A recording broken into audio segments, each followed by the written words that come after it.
وعلیکم السلام ورحمۃ اللہ وبرکاتہ۔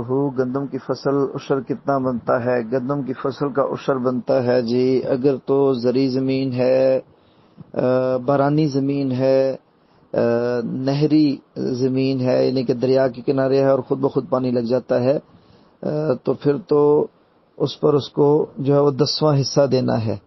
اگر وہ پانی خرید کے لگاتے ہیں، ٹیوب ویل کے ذریعے سے پانی لگاتے ہیں، پھر اس کو 20واں حصہ دینا ہوتا ہے۔ 20ویں حصے سے مراد ہے کہ 20 من کے اوپر جو ہے وہ 1 من، اور 10ویں حصے سے مراد ہے کہ 10 من کے اوپر 1 من، 20 من کے اوپر 2 من ہو جائے گا۔ ٹھیک ہو گیا؟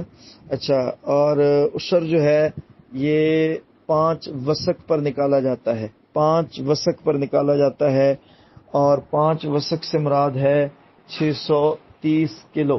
ٹھیک ہے؟ ایک وسق جو ہے وہ 60 کلو گرام کا ہوتا ہے، تو 5 وسق جو ہے یہ 630 کلو بنتا ہے، کیونکہ جو ایک سا ہے وہ سا 2 کلو 100 گرام کا ہے، تو یہ پورا ایک حساب ہے لمبا چوڑا۔ ٹھیک ہے؟ تو 630 کلو اگر گندم کسی کی نکلے تو پھر اس پہ اس کو عشر دینا ہوگا، پھر جتنی گندم نکلتی جائے گی اتنا عشر اس کا بڑھتا جائے گا، یعنی کہ اسی حساب سے تناسب سے وہ دے گا، یعنی کہ یا 10واں حصہ دے گا یا وہ اس پہ 20واں حصہ جو ہے وہ مرحمت کرے گا، دے گا، اللہ تعالیٰ کا حصہ ادا کرے گا۔ اچھا، مسجد مدرسے میں بھی دیا جا سکتا ہے، مسجد میں نہیں دیا جا سکتا، مدرسے میں دیا جا سکتا ہے، غرباء میں ہی تقسیم ہونی چاہیے۔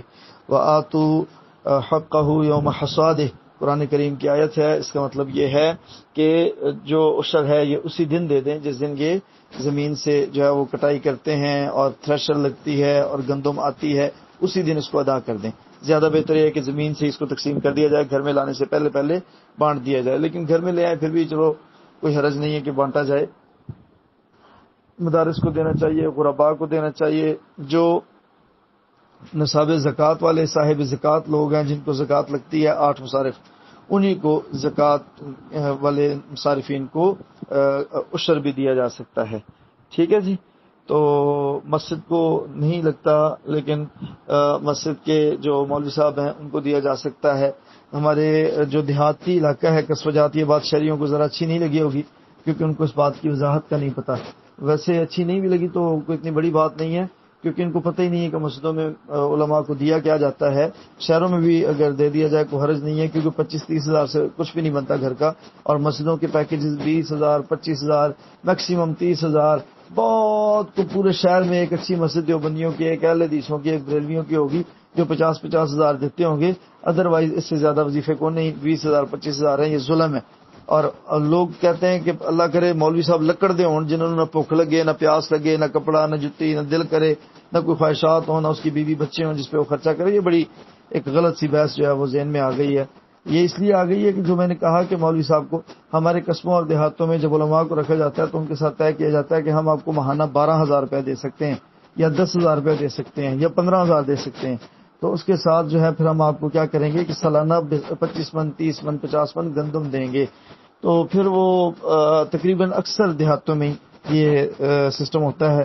ساتھ کو تھوڑا بہت دودھ 1 کلو دیتے ہیں کچھ لوگ، کچھ مسجدوں والے۔